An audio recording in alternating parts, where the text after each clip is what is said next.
ನೋಡ್ರಿ, ಆಯ್ತಪ್ಪ, ಎಡಿಜಿಪಿ ಯಾರಿಗೆ ಅಂತಿಗಳು ಅಂತ ಹೇಳಿದ್ದಾರೆ? ಕೇಳಪ್ಪ, ನಾವು ಹಳ್ಳಿನಲ್ಲಿ ಹೇಳೋದ್ಮೇಲ್ರಿ, ಸಗಣಿಯವನ ಹತ್ರ ಸರಸಾಡಬಾರದು, ಗಂಧದವನ ಹತ್ರ ಗುದ್ದಾಡಿ ಅಂತ ನಮ್ಮ ಭಾಷೆನಲ್ಲಿ ಹೇಳಿ. ಅದನ್ನ ಜಾರ್ಜ್ ಬರ್ನಾರ್ಡ್ ಶಾ ಅವರು ಹೇಳಿದ್ದಾರೆ. ಅವರು ನೀವು ಹಂದಿಗಳ ಜೊತೆ ಜಗಳ ಆಡಬೇಡ್ರಪ್ಪ, ನೀವೆಲ್ಲ ಯು ವಿಲ್ ಬಿಕಮ್ ಡರ್ಟಿ ಅಂತ. ಅದೇನು ಅದ್ರಲ್ಲಿ ಏನಂತ ದೊಡ್ಡ ಅರ್ಥೈಸ್ತಕ್ಕಂಥದ್ದು ಏನಿದೆ? ನಾವು ಹಳ್ಳಿನಲ್ಲಿ ಹೇಳೋದ್ರಿ. ಆಯ್ತಪ್ಪ, U C, it is not is words towards Kumaraswamy. ಗೊತ್ತಾಯ್ತಾ?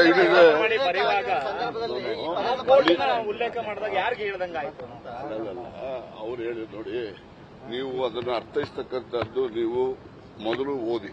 ಆ ಪತ್ರದಲ್ಲಿರ್ತಕ್ಕಂಥ ಏನ್ ಹೇಳಿದ್ದಾರೆ? ನೀವು ಯಾರಿಗೂ ಕೂಡ ಹಂಚತಕ್ಕಂಥದ್ದಾಗ್ಲಿ, ಯಾವುದೇ ರೀತಿಯ ಬೇರೆ ಬೆದರಿಕೆಗಳಿಗೆ ನೀವು ಯಾರು ತನಿಖಾಧಿಕಾರಿಗಳು ಯಾರು ಕೂಡ ಒಳಗಾಗ್ತಕ್ಕಂಥದ್ದಲ್ಲ, ಅದಕ್ಕೆ ನಾನು ರಕ್ಷಣೆ ಮಾಡ್ತೇನೆ ಅಂತಕ್ಕಂಥದ್ದನ್ನು ಅವ್ರು ಹೇಳಿದ್ದಾರೆ. ಅದಕ್ಕೆ ಪ್ರಯಾರಿಟಿ ಕೊಡಿ. ಅವರು ಇಂಪಾರ್ಷಿಯಲ್ ಆಗಿ ನೀವು ತನಿಖೆ ಮಾಡಿ, ನೀವು ಇಂಪಾರ್ಷಿಯಲ್ ಆಗಿ ತನಿಖೆ ಮಾಡುವಂತ ಕಾಲದಲ್ಲಿ ನಿಮ್ಮ ಬಗ್ಗೆ ಏನೇ ಸಂದರ್ಭಗಳು ಬಂದು ನಾನು ನಿಮ್ಮ ಜೊತೆಲಿ ಇದ್ದೇನೆ ಅಂತಕ್ಕಂಥ ಒಂದು ಮಾತನ್ನ ಅವರಲ್ಲಿ he has try to imbibe the confidence in the investigating officers. ಅದನ್ನ ಅಪ್ರಿಷಿಯೇಟ್ ಮಾಡ್ಬೇಕು ನೀವು. ಈಗ ನಾವು ಹಳ್ಳಿನಲ್ಲಿ ಈಗಾಗಲೇ ಹೇಳದ್ನಲ್ಲ, ಸಗಣಿಯವನ ಹತ್ರ ಸರಸಾದು ಆಡೋದು ಬೇಡಪ್ಪ, ಗಂಧದವನ ಹತ್ರ ಗುದ್ದಾಡಿ ಅಂತ ನಾವೆಲ್ಲ ಮಾತಾಡ್ತೀವಿ. ಅದನ್ನ ಜಾರ್ಜ್ ಬರ್ನಾರ್ಡ್ ಶಾ ಅವ್ರು ಹೇಳಿದ್ದಾರೆ. ಅವ್ರು ಏನ್ ಹೇಳಿದ್ದಾರೆ? ಅದು ಇಂಗ್ಲಿಷ್ ನಲ್ಲಿ ಅವರು ಸಗಣಿ, ಗೊಬ್ಬರ, ಗಂಧ ಅವ್ರಿಗೇನ್ ಗೊತ್ತು? ಯಾರು ಐರ್ಲೆಂಡ್, ಲಂಡನ್ ಅವ್ರಿಗೇನ್ ಗೊತ್ತಿರ್ತದೆ?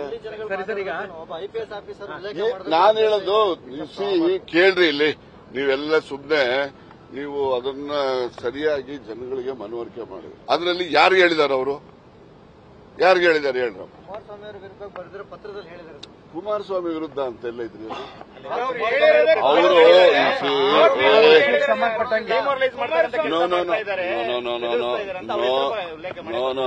ಅದ್ರ ಕುಮಾರಸ್ವಾಮಿ ಉಲ್ಲೇಖನೂ ಇಲ್ಲ, ಯಾರ್ದು ಉಲ್ಲೇಖ ಇಲ್ಲ ಅದರಲ್ಲಿರ್ತಕ್ಕಂಥದ್ದು. ಮೊದಲು 2 ಲೈನಲ್ಲಿ ಏನ್ ಹೇಳ್ತಾರೆ? ನೀವು ತನಿಖಾಧಿಕಾರಿಗಳು ಯಾವುದೇ ಒತ್ತಡಕ್ಕೆ, ಯಾವುದೇ ಬೆದರಿಕೆಗೆ ನೀವ್ಯಾರು ಕೂಡ ಸೊಪ್ಪಾಕಬೇಡಿ. ನಾನು ಅರ್ಥ ಮಾಡ್ಕೊಳ್ಳೋದು ಇಂಗ್ಲಿಷ್ ಪದಗಳನ್ನ ಕನ್ನಡದಲ್ಲಿ ಹೇಳ್ತಾ ಇದ್ದೀನಿ. ನಿಮಗೇನಾದ್ರೂ ಆ ರೀತಿ ಬೆದರಿಕೆಗಳನ್ನು ನಾನಿದ್ದೇನೆ ಅಂತಕ್ಕಂಥದ್ದು ಹೇಳಿ, ಮತ್ತೆ 4ನೇ ಲೈನ್ನಲ್ಲಿ 5ನೇ ಲೈನ್ನಲ್ಲಿ ಇದನ್ನ ಬರೆದಿದ್ದಾರೆ. ಅದೇನೀಗ ಮಾತೆತ್ತು ನೋಡ್ತಿದ್ದೆ ನಾನು. ಹಂದಿಗಳು ಅಂತ ಯಾರಿಗೆ ಹೇಳೋರು ಅವರು? He has said only George Bernard Shah. George Bernard Shaw's words. It is not his words. It is not towards anybody. BJP ರಾಜ್ಯಾಧ್ಯಕ್ಷರು ಸಿಬಿಐ ಎಂಟರ್ ಆಗೋದಕ್ಕೆ ಸರ್ಕಾರದ ಪರ್ಮಿಷನ್ ತಗೊಳ್ಬೇಕು ಅಂತೇಳಿ ಮೊನ್ನೆ ಈಗೇನ ಸಮಂಜಸ ಅಸಮಂಜಸದ ಪ್ರಶ್ನೆ ಅಲ್ಲ, ಇದು ನಿರಂತರವಾಗಿ ನಡೆಯುವಂಥದ್ದು. ಹಿಂದೆ 77ರಲ್ಲೂ ಕೂಡ ದೇವರಾಜ್ ಅರಸು ಅವ್ರ ಕಾಲದಲ್ಲೂ ಕೂಡ ಇದೇ ರೀತಿ ವಾಪಸ್ಸು ತೆಗೆದಂತದ್ದು ಇದಾವೆ. ಇದೇ ರೀತಿ ಬೇರೆ ಬೇರೆ ಮುಖ್ಯಮಂತ್ರಿಗಳಿದ್ದಾಗಲೂ ಕೂಡ ಈ ರೀತಿಯ ಪ್ರಕ್ರಿಯೆಗಳು ನಡೆದಿದೆ. ಈಗೇನು ಹೊಸದಲ್ಲ. ಮುಂದೆ ಅಗತ್ಯತೆ ಬಿದ್ದರೆ ಮತ್ತೆ ಎಲ್ಲರಿಗೂ ಅವರಿಗೆ ಬಂದು ಫ್ರೀ ಆಗಿ ಮಾಡ್ಕೊಂಡು ಹೋಗ್ಲಿಕ್ಕೆ ಅವಕಾಶ ಕೊಡಬಹುದು.